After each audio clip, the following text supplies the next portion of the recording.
Hello everyone, it's Michelle here. Hope you're doing well.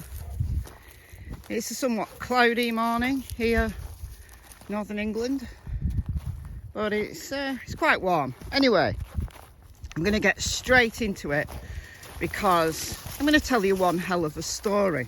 I'm going to base it all on fact as much as I can.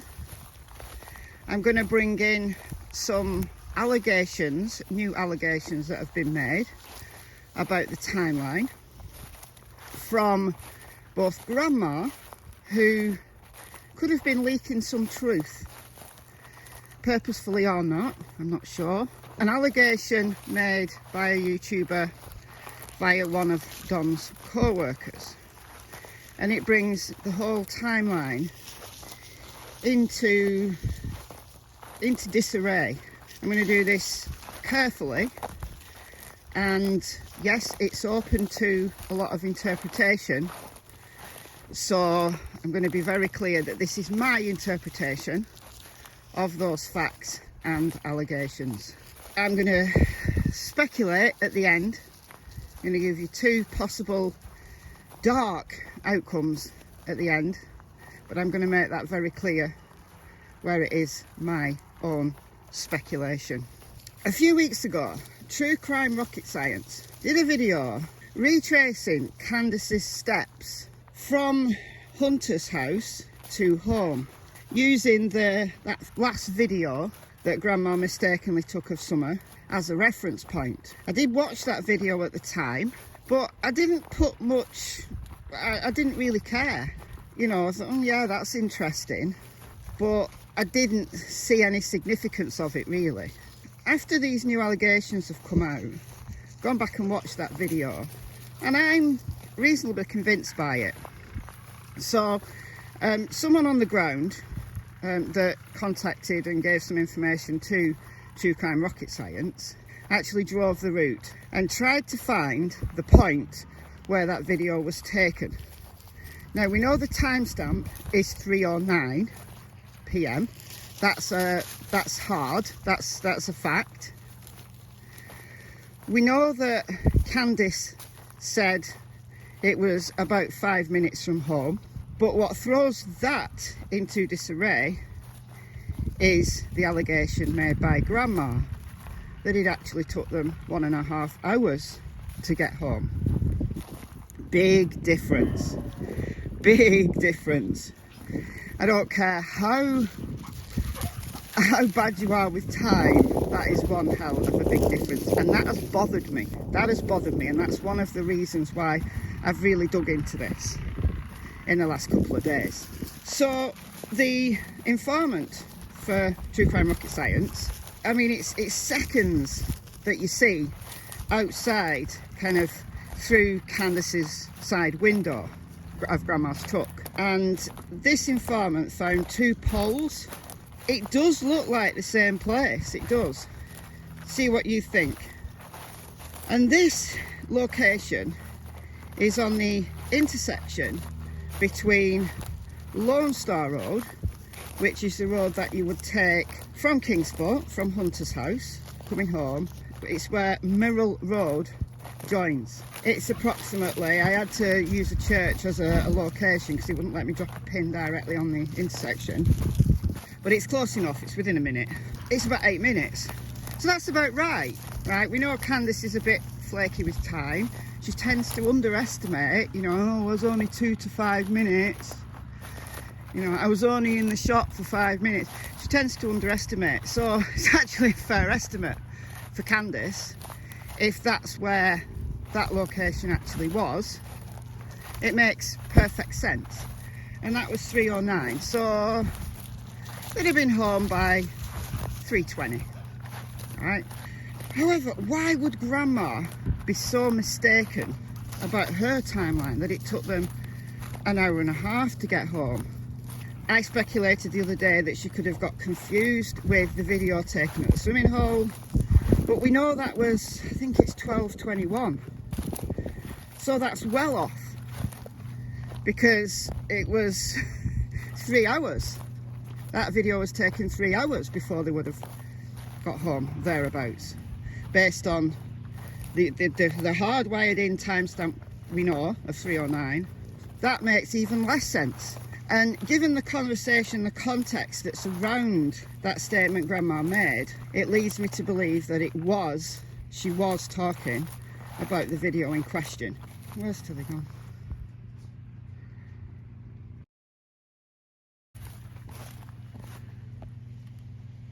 I've purposefully come this way to avoid that big mud bath, which is over the crest of that hill down on the other field.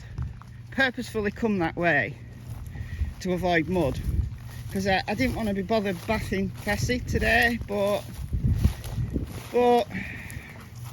oh dear, she's now digging into mud. What the actual hell? What the actual hell? That is disgusting. What in the world? Why? Why would you do that, Tilly?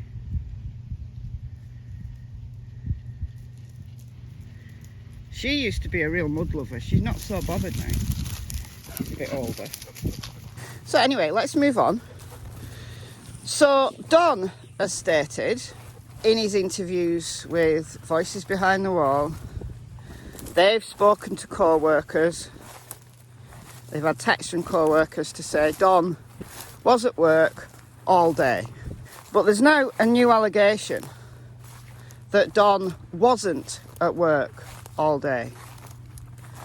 Could this allegation be a complete lie on behalf of the YouTuber that I heard it from, or on behalf of Don's co-worker? She can't say the source. So there's a big question mark on it, because we don't know the source. Is it one of Don's co-workers? Is it someone who knows Don? It's got to be someone who knows Don. It's got to be someone who knows that job, right? If it's truthful. But are they lying to get Don into trouble? Possibly. But let's go with it. I might as well go this way now. I was avoiding the mud down there, but I think the damage is done. This new allegation, and this is from a channel called True Crime Commentary. I'll leave a link to that, and I'll leave a link to True Crime Rocket Science's video as well. Don wasn't at work all day, and he left between 3 and 3:35. He was not at work between 3 and 3:35. Now, he could have just gone for a bite to eat. He could have just gone anywhere, right? He could have just fancied a break. So it may be something, or it may be absolutely nothing, but it's maybe something.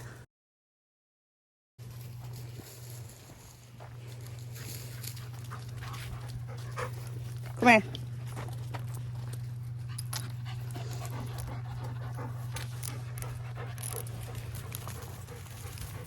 You're tired now? That's a fair way to run. So it puts Candus and Don on the road at the same time, possibly, and in the same vicinity. We know that Don was working on a housing development in Jonesborough. If you travel from Jonesborough through Fall Branch, you get to that intersection of Murrell Road and Lone Star Road, and that would take about half an hour.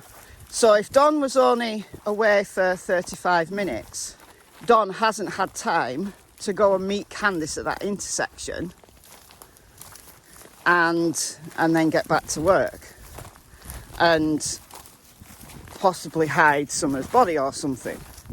Doesn't give him enough time. But what if Candus didn't go the 8-minute route home, but she turned down Murrell Road and she went to meet Don somewhere? What if that happened? What if? And you might say, Michelle, you've gone into the realms of speculation. Well, I have, except for what Grandma said. If Candus turned down Millwall Road and went to meet Don somewhere near Jonesborough, handed Summer over to him, and then drove back 30, 35 minutes, 40 minutes even, back home. Well, that's quite close to an hour and a half since that video was taken. She drives half an hour into Jonesborough. She spends whatever time on this handoff, a few minutes or whatever. There's the mud bath. And then she drives back 35 to 40 minutes, depending on traffic. Whoa. Check out Cassie's mud bath video on her channel. That is gross. That is absolutely vile.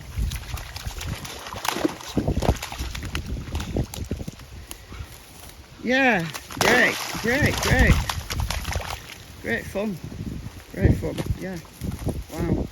And then she goes like the 40 minutes home. Well, there's your hour and a half, almost. What do you think to that? So could Grandma have got that time approximately right and be leaking truth?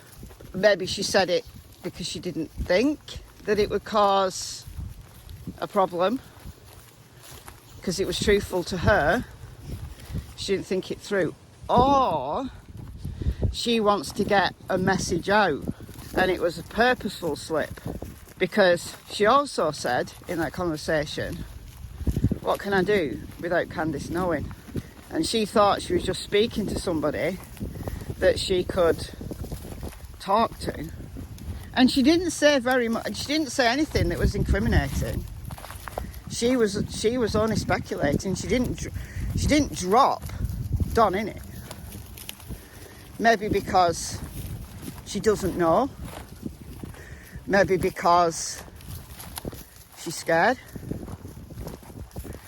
But if Candus did drive that half an hour into Jonesborough to meet Don, Grandma knew that Summer had been handed over.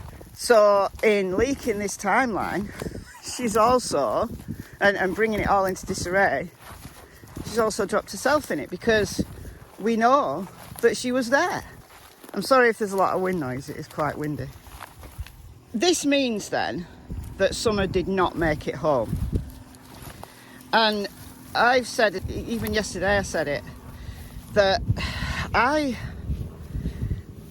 worry about that. If Summer didn't make it home, then the three boys have to keep that secret, that Summer didn't make it home. It's easy enough to keep them on that story, easy enough, if they're there. But now they're in care of CPS and they're separated.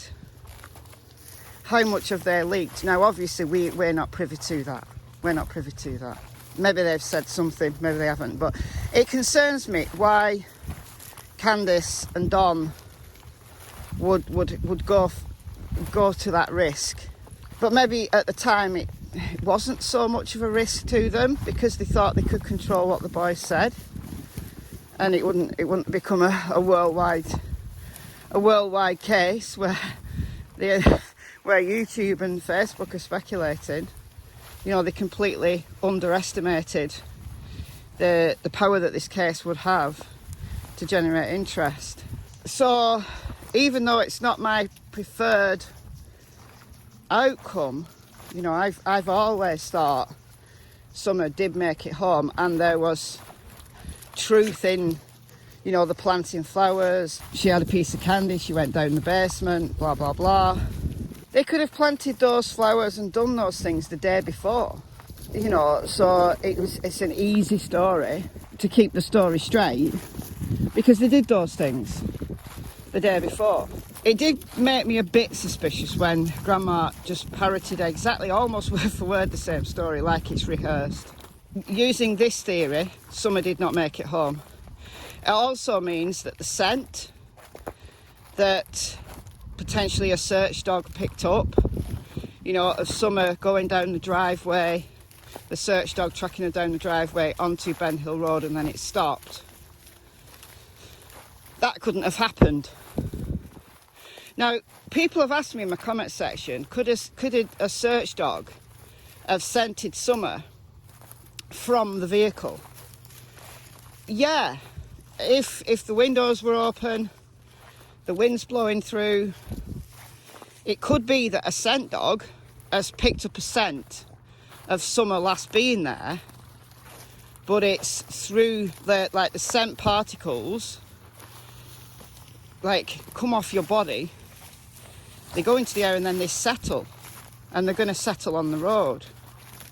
It depends on wind and it depends on a whole range of things, but that for me is possible, you know, because there's Summer scent all over that location. There's confusing dog smells, there's a lot of scent. So if a search dog is trying to pick up the strongest scent amongst a whole range of other scents that are varying strengths, I wish she got in there. Cassie, come on, Cassie. Well, you're stuck now, aren't you? You got through here. Come on, Cassie. Good girl. Sometimes horses in that field. That is private property, so she can't go in there. Oh, that wind's quite strong. See if there's horses. See if the horses are there. No, sometimes they're in here, sometimes they're not. Tilly's thankful that they're not today. Oh, it really is windy. I'm sorry, guys, if this is affecting the quality of the video. Right, so where are we up to? Some didn't make it home. She was handed off to Dom somewhere in or near Jonesboro. Now we're into the realms of complete speculation, because yes, we have some hardwired in facts, we have some allegations that have been made. Oh yeah, before I move on to the final bit of my speculation, my opinion on this, voices behind the wall, I think it was on Prairie Boy's channel, Mr. Share's channel, somebody actually asked them last night about this allegation, and they said they didn't know anything about it. But interestingly, Share kept ringing Don and texting Don. Don could have clarified that. I don't know whether he did or not, I don't remember. But Don could easily clarify. But of course, he's going to lie if that allegation is true. And all of this hinges on Don being away from work for 35 minutes. It's a very specific time, you know, 35 minutes. Anyway, let's move on to my speculation. So assuming that this handoff took effect, why? What would be the motive of driving Summer to Jonesboro, handing her over to Don? Why? There's got to be a very good reason for that, and for lying for the last 2 months about that she went home and blah blah blah. It has to be a big reason. It's not that Summer just wanted to go and see Daddy and go to work with Daddy for a couple of hours, and Don said, yeah, I'm not doing much, so therefore let's do it. Because surely the co-workers would have seen her. If they saw him at work at 5:30, they would have seen her. And the story would have been, yeah, she came to work with me, the co-workers can verify this, and then she disappeared. But that's not the story. The story is she went home. It's taken the interest and the search away from Jonesboro. Jonesboro's miles away.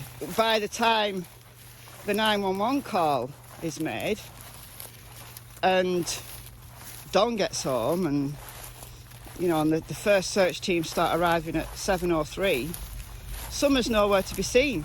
Don can hammer the induction theory. Well, maybe there's some truth in that Don does believe she was abducted. So bear with me. She could have been handed off because there was a terrible accident. She was actually deceased in the car, in the truck. Candus and Grandma were panicking like hell.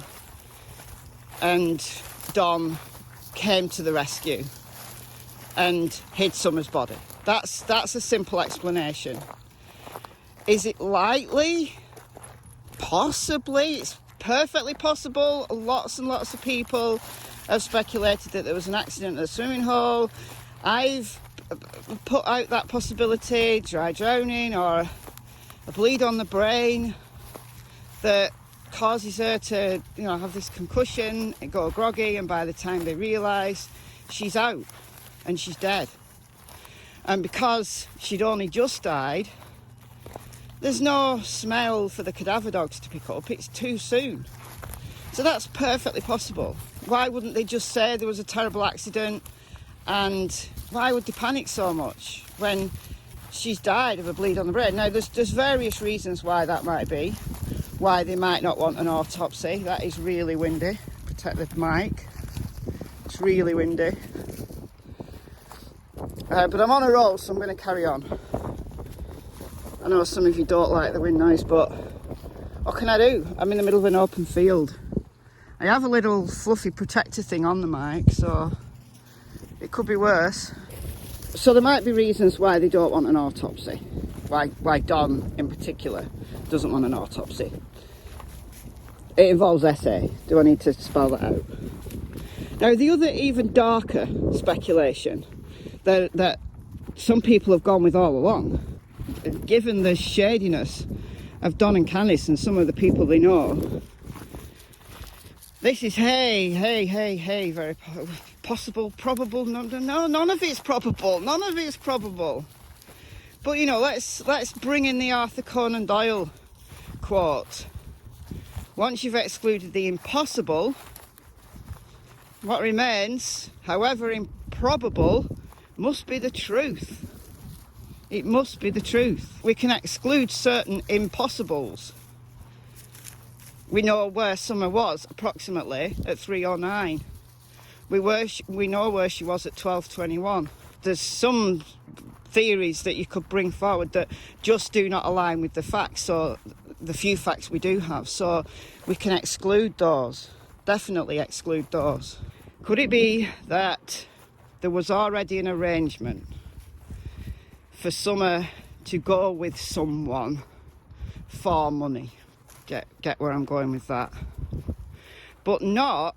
Now, this is purely my speculation. You know, we've seen that TikTok video with the for sale sign, and people have said, you know, she was for sale. Somebody's bought her. And, you know, the money that they used to go and buy new phones and stuff, they used Summer's sale money.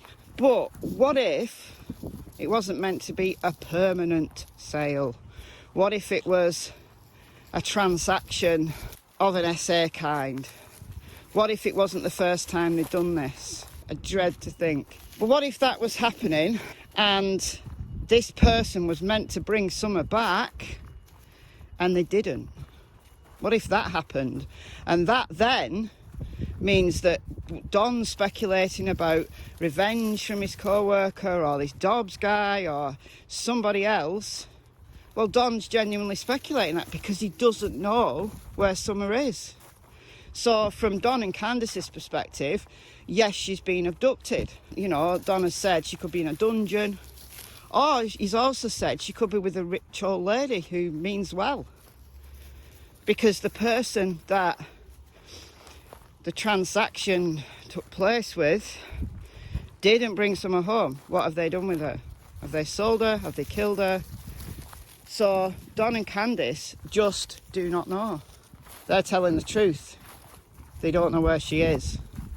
What they can't say, though, and why they made up a story, what they can't say is, you know, we gave it to someone just for an hour or two, And they didn't bring her home. They can't say that, can they? Is it possible? Yeah. Is it probable? No.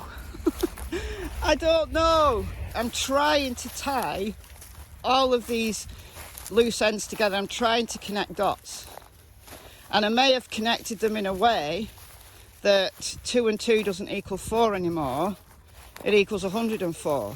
It kind of fits everything that we know so far. But there's lots of other possibilities. So that's just one hypothesis. But yes, it can be disproved. What is so infuriating that, you know, the TBI have probably got information now that can not necessarily prove just yet, but at least could disprove some of that, you know, via phone pings and stuff like that. But it would keep Donald in Jonesboro the whole time, so the Subaru never left Jonesboro. It could do that. I don't know whether there's GPS on Grandma's truck. There'd definitely be GPS on Candus's phone, definitely. A Grandma's phone as well. I mean, did Grandma have to get a new phone? Did Grandma, you know, they say they got their phones back, but I don't know. Anyway, I'm starting to waffle now. Let me know what you think in the comments below. I've been Michelle. I hope you're doing well. And I'll see you very soon in the next video. Goodbye from Miss Tillington. Goodbye from Miss Cassie Springer, who's disappeared into the grass over there. But it's goodbye from her too.